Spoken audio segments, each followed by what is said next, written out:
Hello, everybody. Welcome back. We are on day three and the last but surely not least conversation of this whole music creative summit.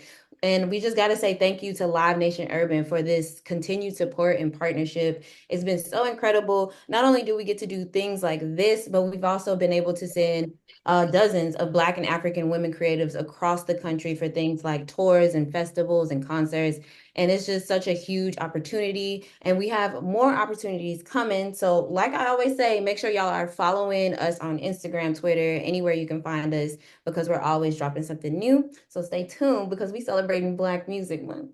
And on to the next conversation. What better way to celebrate Black Music Month than with the beautiful Jasmine Kelly? Hey, hey, Woo-hoo. Okay, hey.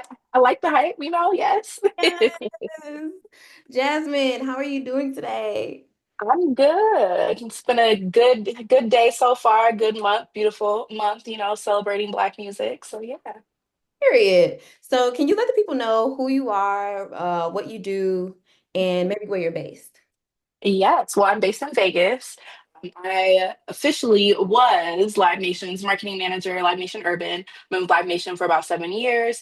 And starting tomorrow, I'm moving to Director of Community Programs, hoping to start, not hoping, I am starting Live Nation's new nonprofit.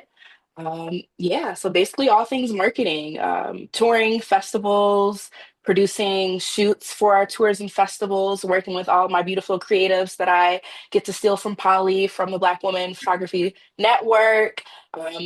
Just having a good team, getting content and managing that, working with artists, figuring out what they like to get my content to shoot. And that's kind of the gist of it. That's so beautiful. I think the fact that you could come here and speak with us today is such a testament to the ecosystem we have here at BWP and with this partnership. We want to be able to give y'all gems from both ends of all these spectrums. Like, so not only were we talking to photographers all weekend, but we get to talk to music execs like Jasmine to give us like real gems on how we can navigate this industry. So, considering like you're in the middle of this promotion, can you take us through a little bit of the journey? Like, how did we start off, and then how do we become this new exec? Well, I actually started off doing radio in college, so that kind of opened the doors for me. So I went to school, Drake in Des Moines, Iowa, which really didn't have a huge concert or hip hop scene. Started a radio show with some of my peers called Young Legends. We were the only hip hop radio show in the whole state, and we basically gained a lot of traction. So we had artists that would go on tour leaving from Chicago. You'd have to drive through Des Moines to get to Minneapolis. So at that time, this is when Twitter was big and where you can really DM these artists and they were responding. So that's what we were doing. Hey, you got to pass through here. What hotel are you staying at? Can we do this? We're DMing managers, anybody a part of their teams we can figure out to get them either on campus for a radio interview or if we can just meet them at their hotels or wherever they're at.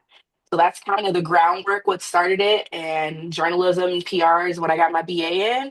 And then after that, I actually did photos and Yeah, videography. That's kind of how I got my way into shows and getting in front of these teams right after undergrad because radio, it was impossible to get into, it was hard. And they don't tell you, but there really ain't no money in radio. So I yeah. learned that fairly early. And then I was just shooting for artists. That was really how I got my foot in the door, going to different shows, just asking, either to be a journalist doing reviews for the shows or offering my services for free to shoot the artists. That's incredible. Look, photography can take you a lot of different places. We It love can. I'm it. telling you, that kind of started it. And then I started with Live Nation, I've been with Live Nation for over 7 years. Started off at House of Blues Las Vegas as a venue marketer, just working for that venue. Then went to regionals, part of the team opening up Allegiant Stadium, working with BTS. My last show with Vegas on that team was Beyonce Renaissance. So that Wow. was amazing. And then I Yes. went over to LNU 3 years later and this is how I started working with Polly. And I believe this is our third year continuing with her and bringing on photographers from her database. Yeah. Absolutely incredible. We were just talking to Megan something on our last conversation. No. Right, exactly. Who Jasmine, if y'all don't know, also found from our database from this partnership. So it's incredible that like this ecosystem just keeps thriving. Like we keep moving in circles here, and it's really beautiful. I want to Sure. into a little bit of the fun. So you were also Okay. shooting, you were doing radio. Do you remember the first concert or just live show that you went to and shot at? And what was your Actually, yes. So oh, Mac Miller was the first artist who let oh me my shoot for God. him. Rest in peace. And those photos are still hanging in my house. Those are the first photos I ever did. And when I tell you they were fire, I was like, oh, I'm actually good at this. But he was the first artist that I literally like him and his DJ. I believe I don't want to look up his name, 5'9", or I forget his DJ's name, but met him and he was just like, I'm gonna introduce you to Matt. I'm like, okay. And this was in San Diego, 2000, and because I went to start a grad school at San Diego State. That's where I moved after undergrad. Okay. And he was playing there. And I believe it was 2012 or 2013. And he was like, I'm gonna introduce you to him. And I'm like, okay. And he introduced me and he was just like, yeah, I want you to shoot. Go ahead, do your thing. And till this Wow. day, I think those are my favorite photos, stills I've ever taken. Oh my God, that had to be maybe around like kids era. Oh, such a For time. sure. It was for sure. That was that tour. So that was my first like real. I'm like, okay, I can do this. I have an eye for this. Okay.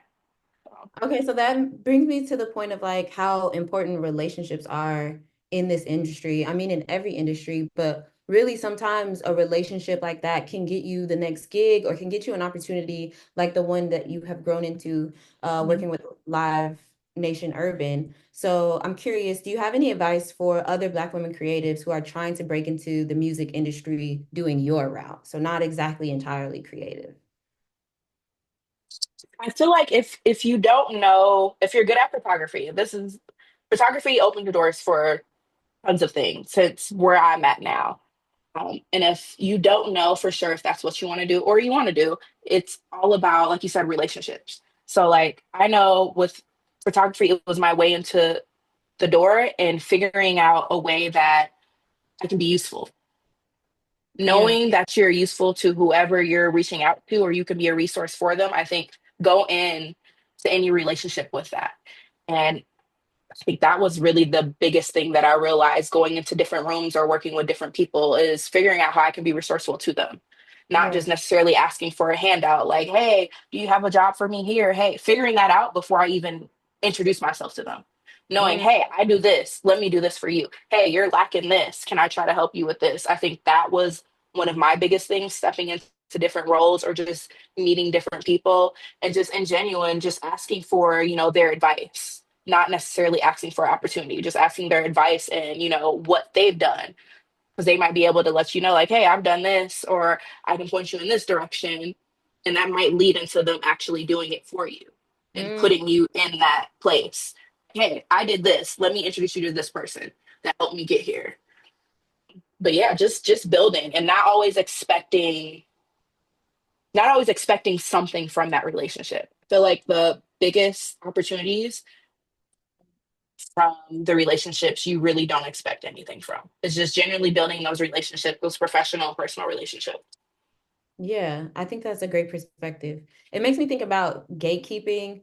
I feel like there's always huge conversations around gatekeeping and what it means, what should be gatekept, what shouldn't.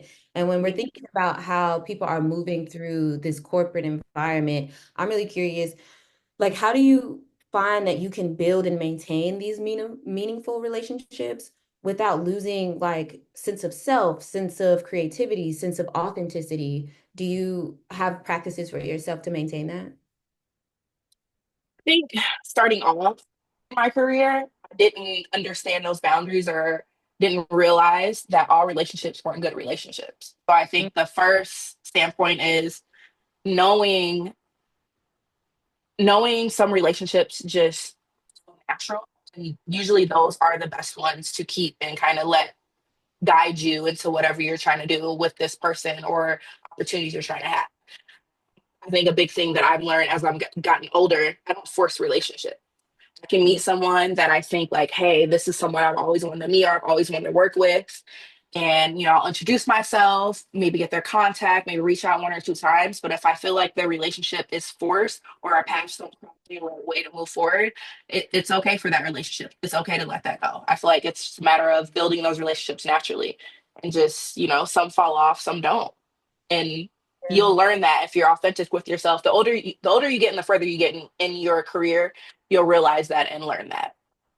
Yeah, I feel like the balance is like your fear of missing out decreases as you learn yourself more, like For as you sure. learn your discernment more and move through these spaces. And you'll learn that a lot of the things that you do miss on, that you have FOMO on, another opportunity will end up popping up. And you're like, okay, I know why God, or whether you're spiritual or religious, I know why this kind of went this way instead of this way. Yeah, So, yeah. yeah. That's such a good point. I'm thinking about also as we're moving through these rooms and, trying to make something shake, do you have personal strategies on how to assert yourself, your voice, your expertise? Like say you find that relationship or you get in that room that you were hoping to get into, how can you make sure you stand out and, don't feel small in a room full of other giants? Meet these giants, have the confidence to put yourself in these giants' faces. Make yourself known, make your presence known. And you don't have to do it in a forceful way. It's just a matter of like being yourself and your personality. And if you're meant to fit in that space and you're meant to be in it, you'll be in it. Like I met, I think one of my favorite photographers that I grew up, Julia Beverly. Mm, She's the beast in this. And at the time, like I feel like during my like career, she was one of the only standout females shooting rappers. And she's a white woman. mm, She was shooting source. She's shooting everybody. She's the one that documented a lot of hip hop royalty. And I remember reaching out to her on Twitter and being scared, like, this lady ain't gonna respond to me. She ain't gonna say nothing to me. But I made myself be known. That's like I reached out to her like maybe 3 or 4 times back to back. And eventually she responded to me. When I tell you she dropped gems in that, she said, hey, when mm. I'm on the West Coast, I'll meet you. Let me know if you want to meet. It's just making yourself known and building that confidence. And I mean, just putting in the work and also asking them for advice. I feel like when I first started shooting, I was sending stuff to Julie. I know she probably didn't give two shits about none of my work, but I was still sending it to her, Yeah. feeling like I'm that one and building my confidence and getting advice from her, whether she looked at it or not. So I feel Mm, like just, treating them as your peers, even if you feel like they're giants to you, treating them as your peers and just treating them like people because they may be giants to you, but somebody else a giant to them, and you don't know. You really don't know.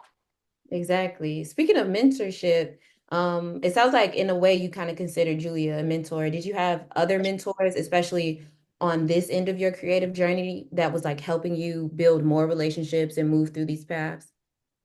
I will say younger, no, but also I don't think I was taught the importance of mentorship during Mm-hmm. my undergrad or my graduate. I don't think I really had anybody kind of stand up to do that.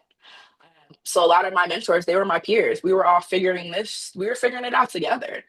Like, hey, That's I so gotta play here. Do you know this person? That was really like, I'd say my peers, we were each other's mentors for a very long time. And most of my friends, like, we all ended up in the industry all at different times, but we're all at least three of my close friends, we all are literally at each other's events. Hey, I got this play. Hey, can you go shoot this artist? Like Wayne is one of Live Nation Urban's big clients. He needed a shoot done randomly, and one of my best friends, I'm like, hey, your warehouse open? And mind you, he's not a photographer, but he shot like me. He was like, all right, we'll get it done. And he's done most of anything you see on Apple Music, all those Wayne photos, those are his. And it was just literally me passing them to him, like, hey, we need this done. Can you handle it?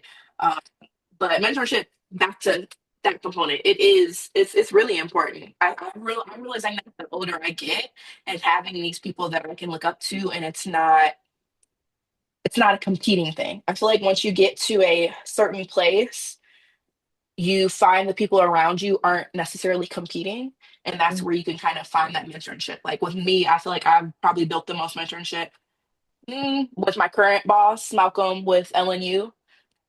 He's amazing at what he does. And he's also taught me to become a mentor because I'm used to doing everything. Like I can shoot. I was used to going to my own shows that I was marketing and also shooting them. But then Ah, also learning like I cannot do all of this. I gotta let somebody else do this and give them the chance to build. It's like, okay, it's time for me to step it up. Like, I am not a photographer or videographer anymore. Let that go. I can mm-hmm. now be the one who basically gives a path or gives these opportunities to them. Yeah. So Yeah, I feel like it wasn't, I don't know, it wasn't important to me when I was younger, but also because I don't think it was really shared to me to be that important. I was just figuring it out. But the older I get, I realize like if you have somebody that can guide you, that's not competing with you, it's a blessing for sure. Yeah, invaluable. I also love that you came up with your friends. I mean, it's a tale as old as time for real, where it's like really try to find a community that y'all can rely on each other in that way. And it makes me so happy to see too that you're like, yeah, we all made it too, and we're all still relying on each other. That's so Yep. beautiful. And I think one of the questions we often get during our summits is, okay, well, how do we find those friends? How do we find those people to rely on? And it sounds like you found yours in school, but I think about now, considering you're probably in the era, it sounds like that's what you mentioned, you're in the era of becoming the mentor yourself. So I'm curious how you're finding the people that you want to mentor. It just happened naturally, Mm, honestly. I think like even now, like I have a coordinator that started off as an intern with us doing creative content, and I feel like he's like it just happened naturally. Like I'm his manager, but our relationship it's more like it's not like a dictatorship. Like, hey, I need you to do this, and it's more because I have that creative eye and I'm able to communicate to him on a creative level. It's more okay if you do this, let's try this. And I'll say in the last 3 years, he's a beast. JB is a beast at what he does. He really needs no one to give him direction on things. And it just, I don't know, it just happened naturally. I feel like you can't necessarily force it to. So like I've had someone that's like, hey, let me be your mentor. And I'm like, oh, okay. And it just didn't feel good. It just didn't feel great. So yeah. yeah, I don't think and there's a couple programs that have reached out to me like, hey, do you want to be a mentor for this? And maybe next year I'll do that. But I feel like now I have enough people kind of under me to where they're hitting me up for advice. And I'm kind of in that role without saying I am. And it's like, yeah, I like the few people that I do mentor for sure. I And definitely have a few mentors where it wasn't established in that way, but she know and I know. It's like, girl, I think you're incredible. Like, put me for on sure. game.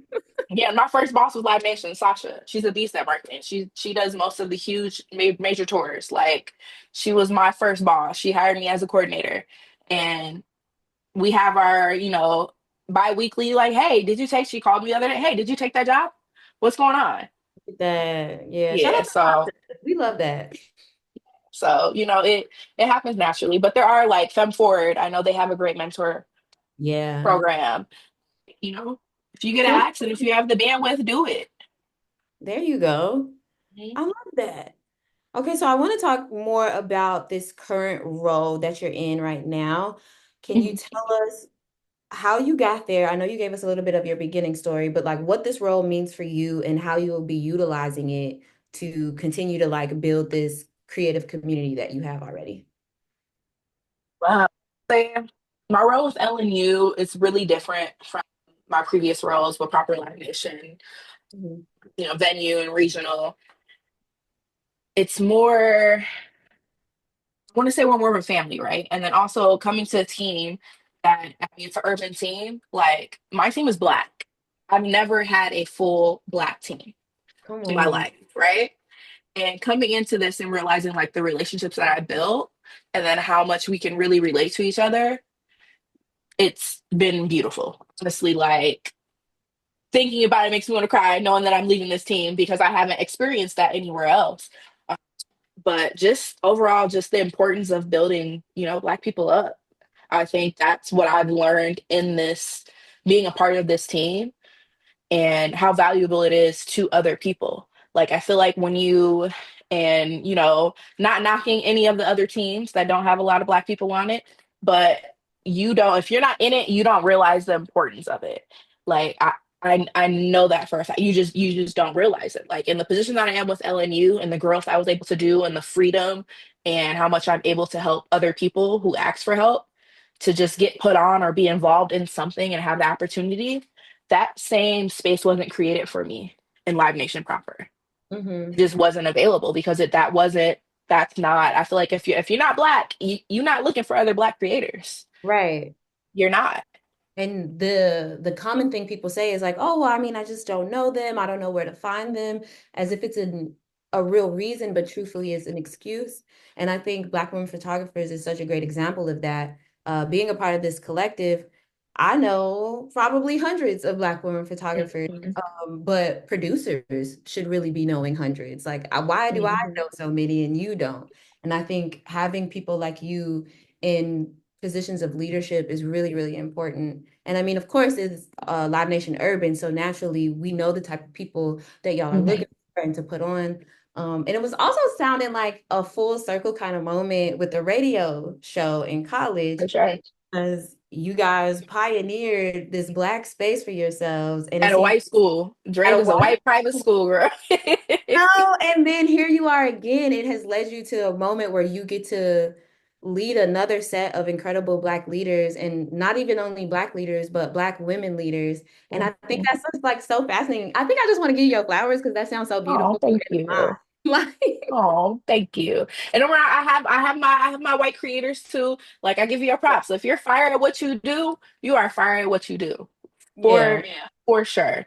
But I feel like in the space that I've been with LNU, it's just giving, people who are kind of overlooked that opportunity. Because it took me, I want to say, 5 years to get a interview with Live Nation.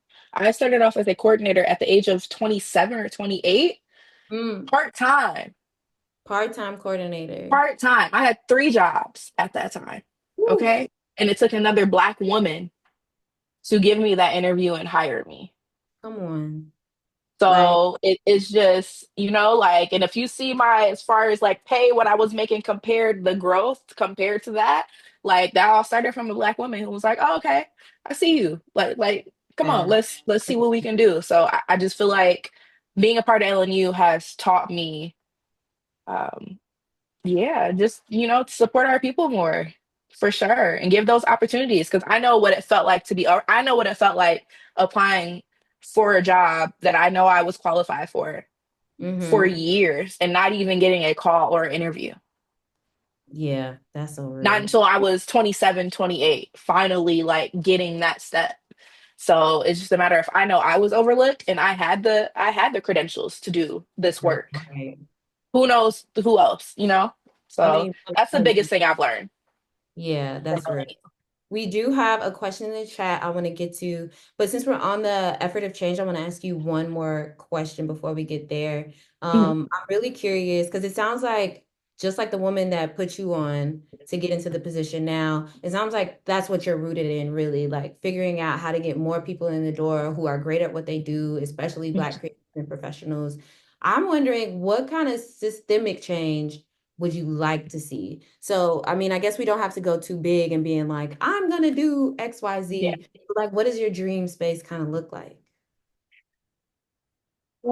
Well, going into my new role, so my new role, director of community programs, I pitched an idea to the company about basically, getting people underprivileged communities opportunities to go to shows.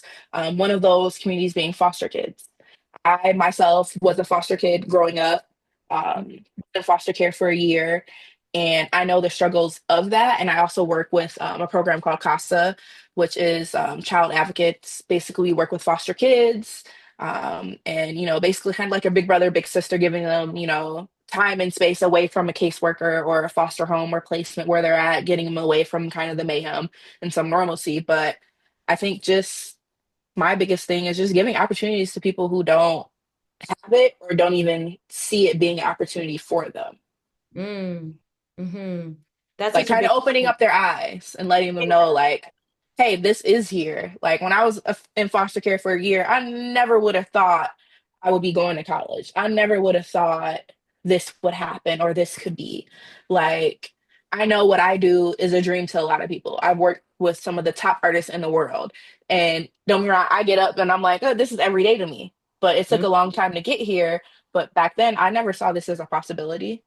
Like watching the award shows, now I go to the award shows. Watching it growing up on TV, now I'm there. These are my peers. So I think just letting them know that it's possible if you want it. Letting them know the opportunity is even an opportunity, I guess. Really, that's the biggest thing. Absolutely. Oh my God, I completely resonate with that being just like a part of mission and a part of aspiration. Mhm. So many people in different circumstances don't even know what is possible. They don't know that they can even dream it. And that's no fault to them. But if we have the position to be able to just open up somebody's eyes to something, like why wouldn't we? I really appreciate that. Yeah, that's my dream. That's for sure what I hope to accomplish starting my, my new position and then also still working with LNU. So, yeah. Yeah, love it. Okay, let's get to the question in the chat. Oh, it's Megan. So Megan something is in the chat. She says, "Do you miss doing photography and videography?" I do, but Megan, you see me in the pits. I'm still on my phone. I'm still posting stuff, and for the most part, I still be in the pits because when my photographers get kicked out, I'm the one there arguing for them and making sure they're not getting kicked out, or if by any chance none of them are in the pit and can't get the shot or they're not allowed to get in, I'm on Yeah, my phone making sure I get that shot. I do miss it a lot, but I don't miss editing.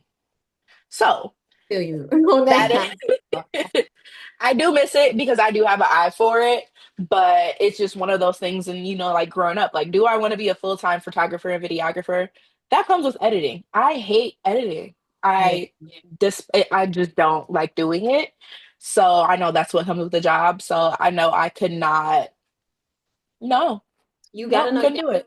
you gotta know your strengths and your weaknesses. I miss it in the moment. If I can, I know I probably could just hire somebody to edit, but that wouldn't be efficient. So I'm like, I yeah, I do miss it, but that's why, you see me in the pit sometimes and I will, I'll post my stuff sometimes on LNU social media.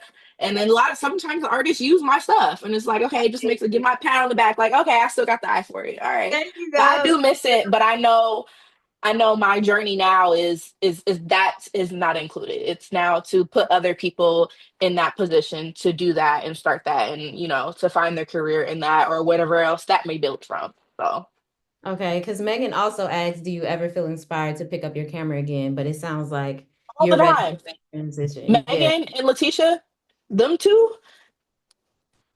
yeah. We fire. talked to Letitia yesterday. She was so amazing. Those okay, they know I hired they're like my squad for all my Yeah. festivals. They are my favorites. But yes, I see their work and I'm like, do we need to make this a Jasmine, Megan, and Letitia squad?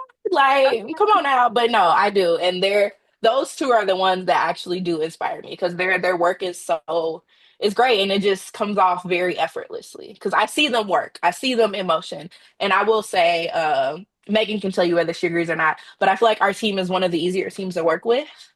Oh. Sometimes things can be hectic, but Hmm. they know how to maneuver for sure with our team and all the mayhem.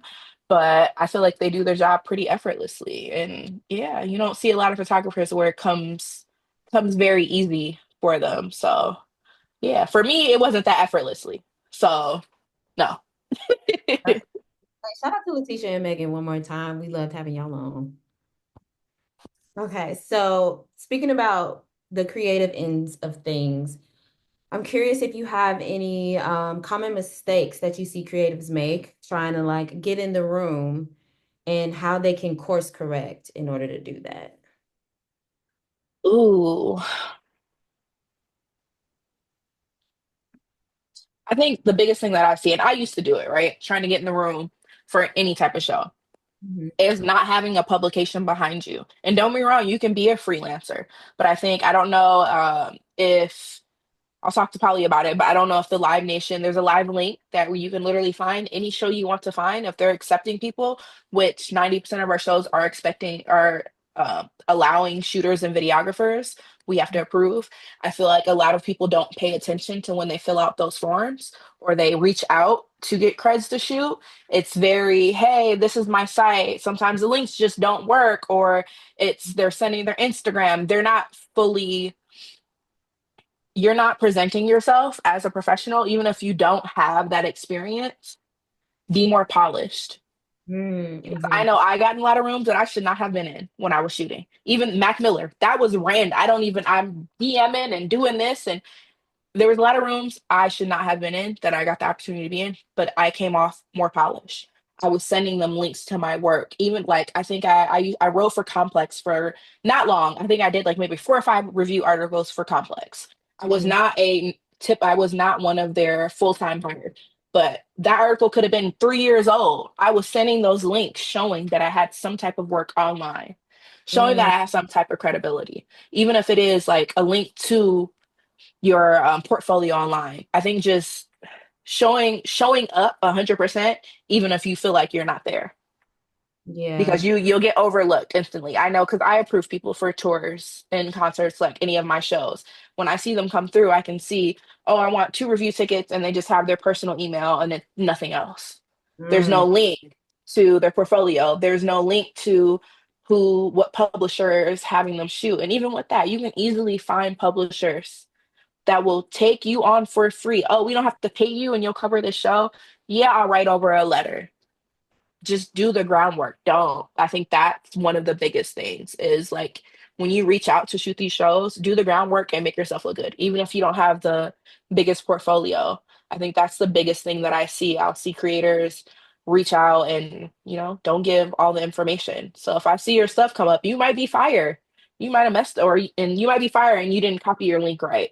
You didn't right. link me to the publisher and your mom that chance is gone just like that. That's so incredible. I'm glad you mentioned that because no one has yet. But that, like, when you're pitching for an actual show itself, that you can also send over that letter of Hmm. recommendation, essentially, that like some publisher has wanted you to shoot this show, and it's like, hey, we can all make this happen. And that's another way for you to get your work out there, for you to get paid, for you to get the next gig. Yeah, and I think that's the biggest thing from all marketers with Live Nation. If you don't have a publisher behind you, if you are doing freelance, get a publisher behind you.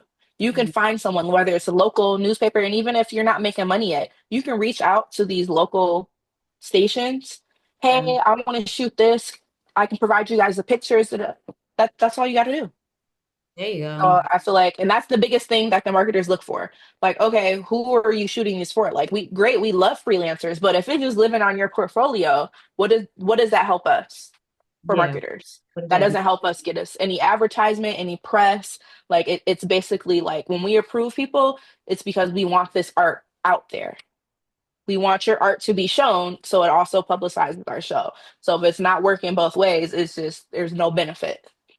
That also has me thinking about the like giants in the room thing again, where if Hmm. you're the photographer where you're not looking at yourself as also a giant, Hmm. or if you're thinking like these people are too big for you, you're not really approaching the situations as you should, where like seeing the value in yourself allows you to move different.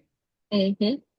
No, for Yeah. sure. And then even going back to Julia, she's been a giant to me forever.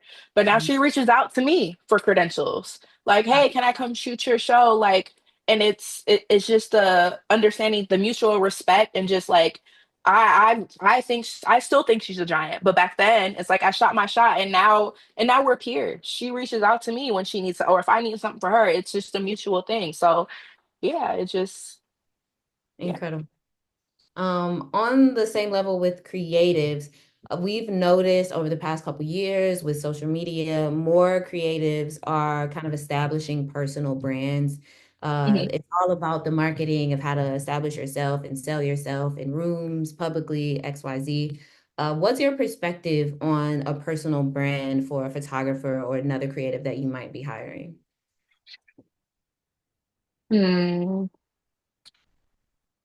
I don't see, I don't know, because I feel like I don't have a personal brand, but if you know me, you know I do. I don't know. Like I So don't different. advertise. It's different, like I don't know, but also I don't have, I won't say tangible, but like I don't have photos that I'm trying to show off or to get hired for. So I mean, I think your personal brand is very important because I'll say this, I don't know if everybody believes it. I like to work with people that I like. Hmm. If you don't come off as a great person or someone I can enjoy being around for 10 plus hours when we're at a festival, your work might be fire. You might be amazing. But if you as a person, you're not somebody that the team can relate to, you're not adaptable, Hmm. you're hard to work with, you complain, that doesn't make you appealing. It just doesn't make you appealing. So I think I don't know, I think it comes hand in hand. Like your work if your work's great and you and your overall brand as a person and how you present yourself to other people, like if it's good, you're great. It can be either or. A lot of people lose work because they have shitty attitudes and personalities, and their like personal brand is just something that isn't attractive. But your work can be A1, and if it don't match, 9 times out of 10, you're not gonna get booked. Hmm. Exactly. If it don't match, you That's ain't why gonna. Letitia and Megan come back. They adapt. They know my team. They have personal relationships with a lot of my like. I didn't force any of those relationships Right. with, you know what I mean? It's like, hey, we're in group text, but like when we go travel and stuff, they might be hanging out with my coordinator. They might be Mhm. hanging out with another videographer that I introduced them to. It's just a Right. matter of, and then they end up collabing and working on different things, working different. They just, you know. That's beautiful. I appreciate that perspective because it's almost like just personality. There's the idea of what's the personal brand and then what's the brand that you kind of push out there on socials.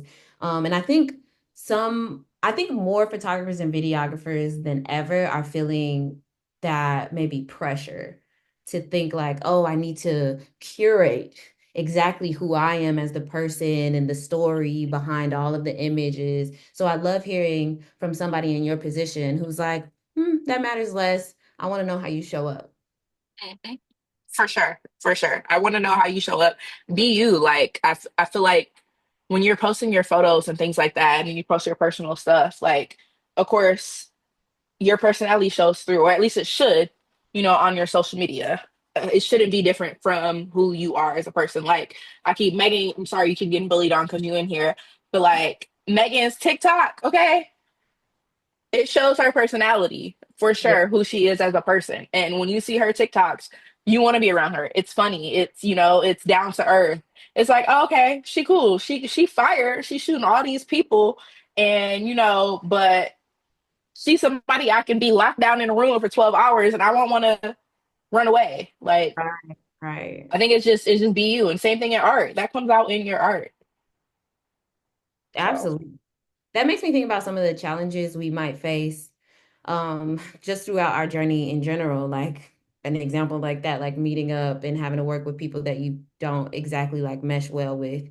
Can you talk about some learning moments in your career that Mhm. learned how to grow through? Oh, for sure. There's been plenty of people I don't like working with, that I've had to work with. Right. Um, it's just a matter of, I mean, still staying true to you and just keeping in mind, like, still treating those type of relationships or those encounters with respect, even if you don't want to.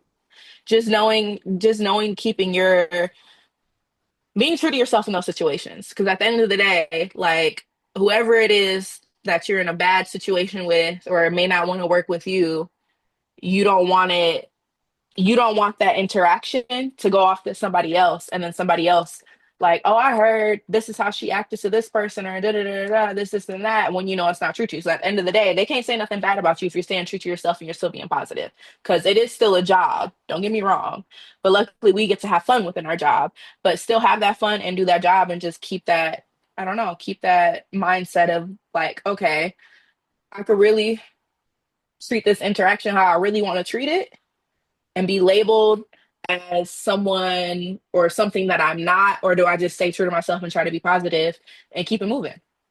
Right. So Yeah. it's just, and you have to, I don't know, I just feel like being in this space and entertainment, you have to be adaptable. You Absolutely. just have to be like, you're going to work with people who have shitty attitudes. You're going to be on a job to where everything you need to be there or everything you need, your tools are not available to you. You can get hired for a job, and like I deal with it all the time. Our festivals, I'll get on site and my content team don't have a space, but we figure out how to adapt. It happens all the time, but we figure out how to adapt and we do it with a positive attitude. So hopefully the next time we come back, they're gonna have it right for us. Because best believe if we reacted in a negative way, they're not gonna give a damn about getting it right the next time.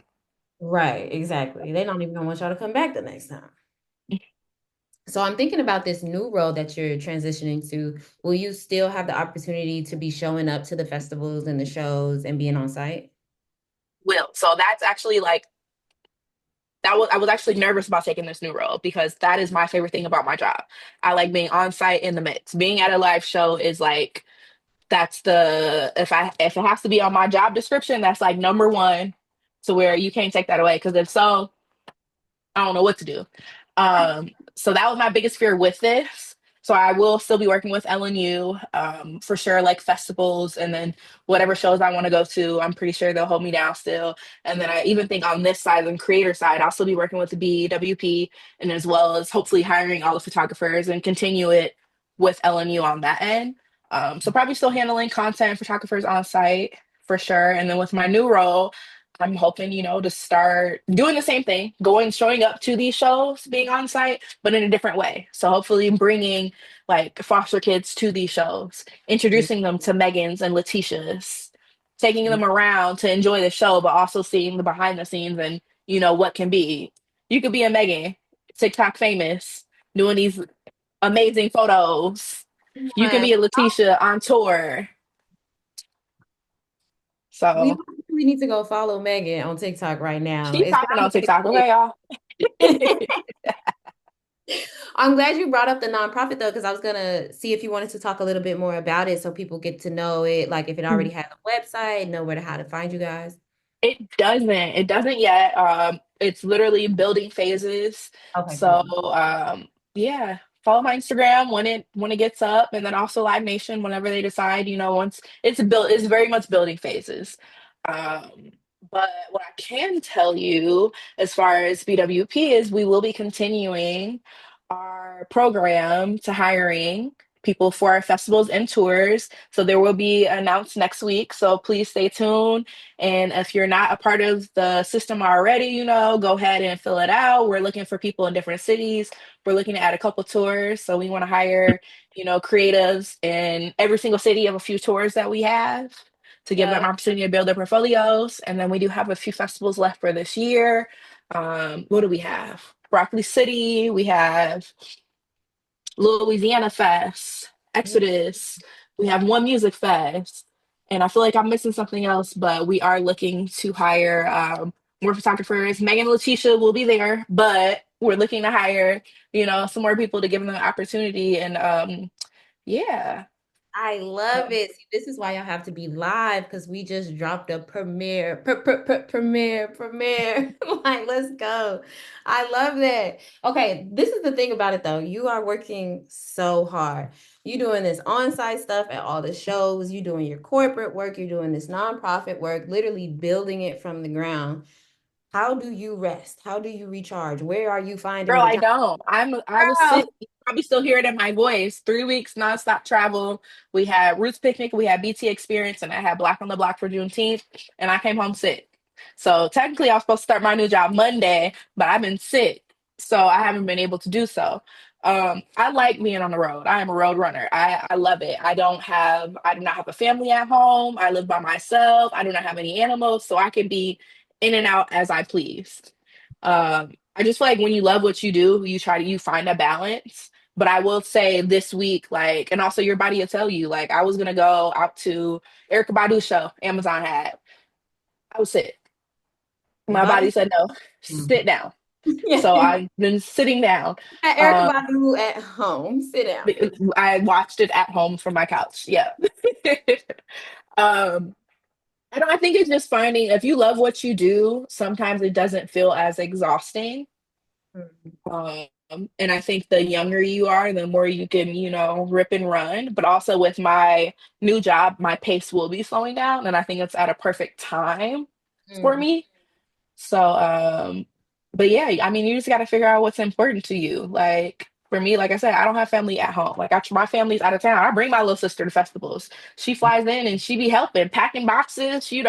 That's how I kind of, merge the two. Or if I'm in different cities, my best friends are coming. They're on site with me.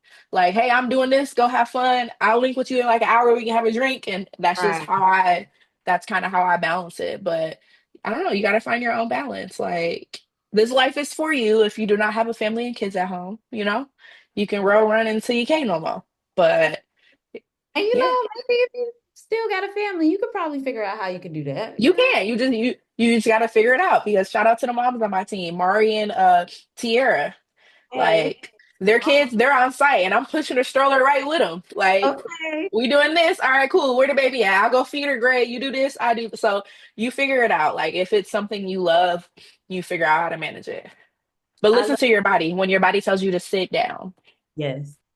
I love that you mentioned that though for the moms. I do think sometimes in particular for Black women creatives, we think being a parent could be an obstacle where it's like, well, I can't have a baby yet, or because I have a baby already, I can't do certain things. And while some of that might be true, like obviously you have to prioritize things, but seeing that some of your coworkers, some of the people that you work with are like, my baby coming with me, and this is a community village effort right here because It my baby, is, and I that's one thing I love about Live Nation. A lot of people don't know our benefits are A1. come 6 on. months paid maternity leave. And also, if you're a dad in Live Nation and your girl has, you have 6 months paid leave. That's If you're good. on the touring side, you have to travel. Your baby can travel with you up to 2 years old, and Live Nation will pay for those fees and childcare. So the company does support you in those ways. And then, like I said, being a part of LNU, I don't know if it would have been the same with the other teams I've been with, but like we're very family oriented. Like Tierra's daughter knows me. I'm TT Jazz. When we're somewhere, Tierra got to go sign a contract with an artist. Her baby will be on my hip while I'm going to talk to another artist or going to talk to a photographer. So yeah, I mean, you can make it work. As long as you have the support system, and like I said, if this is something you know you love, you're gonna figure it out. Love that. It sounds like a perfect little family over there at LNU. So you know, you see why I'm sad. You know? Yeah, I get it now. Okay, as we're coming to a close, I think it would just be cool or interesting to know something about you that maybe people might be surprised to learn. You clearly work really, really hard and are doing things that you love. Is there something that people don't know about you? Like, do you have a secret side career and you're really a raw ass rapper? Like, No, no. I have an ear, but baby, this voice and the words that come out do not work. I heard I don't ghostwriting. know. He I writing feel for like I'm very much an open book. Like if you know me, you know, like foster care advocate. Like I was in foster care for a year. I was lucky, very lucky. Both my parents got their stuff together. Love my parents. Those are my dogs. Like I'm TT Jazz to the core. I'm a if I wasn't doing this and if teaching paid more, I'd probably be a preschool teacher. Like I love kids. yeah. Um yeah, I'm an arts and craft girl and I'm just a dot connector. Like if you have a problem, if you give me a problem, no matter what it is, I'm gonna figure it out. I'm a solution oriented person. Like it's like, okay, what's the problem? Let's not talk about it. Let's just figure it out. What's the step? I might let you complain for a minute, but it's like, all right, next. I don't know. I feel like I'm pretty much an open book. I don't know if is anything else. You I'm a do? Pilates princess. Oh, That's for sure. okay. Be on that reformer and Yeah, love on YouTube. I yeah. love But yeah, I don't know. I feel like I'm an open book. Like I will say I don't look like what I've been through, right? That's for sure. And that's why it's so important, I think, with the position that I am taking, like to advocate for that. yeah, Like my background, what I came from, you wouldn't know half the stuff that like I went through, but that's something I wear like it's it's a badge of honor. Like I'm an open book. Like if people ask me, it's a badge. I'm proud of my parents. I'm proud of what I went through with them growing up. Yeah, I'm proud of who I am and what I went through because I feel like it built me to where I am now and to be able to connect with other people in those ways. Like I can see, like, okay, when you talk about certain stuff, I can see that in you because I've dealt with that. But I feel like a lot of people are not very open, to talk about their, bad upcomings or anything they dealt with in childhood and things like that. And I don't know. I think that's one thing about me. I'm an open book and I can relate to almost anybody because I've been through a lot in life. yeah. So yeah. That's so important. I feel like it's just been a big conversation that maybe I've just been having in my little world about not being ashamed of what we go through. And I do feel like just based off your energy in this conversation, you completely are a dot connector. Like even how like your responses to me are just like, look, we gotta get it out. So I'm really grateful for that. And I think especially as Black women, it's important that if we can find a sense of peace about what we get through and use it as the motivating force to get us to the next place, it's invaluable. Like that's where the magic comes a lot of times. And I think I'm just saying, like, don't be afraid to also rely on that. And y'all can use Jasmine as an example of that. And I'm sure plenty of the women in your life, like everybody Hmm. knows somebody been through something. We going through something right Yeah, now. for sure. For sure. I appreciate that. Jasmine, as we're winding down, I just want to say thank you again for this incredible time, for this incredible partnership. Like she mentioned earlier, and we keep saying this has been 3 years of just uplifting Black and African creatives across this country. And work like this clearly can't happen without another Black woman in the room making sure some shake out of it. So thank you so much. Yes, of course. I'm curious, is there ways in which you're interested in people reaching out to you? How can they get in contact with you or somebody else at LNU? Like, what's Mhm. y'all process with that? You can DM me. Even though I'm not full time on the team anymore, I'll probably be the one still looking at creators and, hiring them or sending them over to Malcolm. So Instagram, Jasmine Kelly, you can write me on Instagram and then also on BWP. Next week, we should have something going live. So you can officially, put your information on there and get added to the database. And hopefully we'll be reaching out to you. There we go. Love to see it. Y'all, this is the end of day 3. We have wrapped up the summit. Aw. I know this is so incredible. It's been a time. I lost 2 nails in the process. We working real hard over here. So I want to say thank you again for just pulling up, watching all of our guests. And if you couldn't pull up live, you jumped in the middle of a conversation or something, don't worry about it. We always post all of our conversations to YouTube afterward. So if you missed anything, just head over to Black Women Photographers on YouTube to check that out, and you'll still get all the gems from the whole weekend. And we want to say thank you again to Live Nation Urban for this continued support. Like Jasmine mentioned, we're continuing this partnership and we're going to find more and more Black women creatives to put in places like festivals and concerts and tours. And we're just so proud of that work. We're proud to be celebrating Black Music Month in this way and with Live Nation Urban. So thank y'all so much. And like she said, stay tuned. Stay tuned if you want to be in Stay that database. tuned. Okay. Stay tuned, join the database, pull up to our shows, come work, come even if you're not working, we'll say hi. Let us know Right. you're at the show. DM us, DM LNU. We're looking at it daily. Myself, my creative coordinator, the VP of marketing, we're all looking at it. We're open. Say hi. Have a There you drink at a show, even if you're not working. That's how I met JB, my go. coordinator right now. He's the one that does all of our shooting. So, just say hi. We're friendly. I promise. Perfect. You never know. So in that, before we leave, we're gonna take our ending selfie, the last selfie of the weekend. Hey. Hey, hey, hey. Beautiful. Thank you guys again. We'll see you next time. Thank you.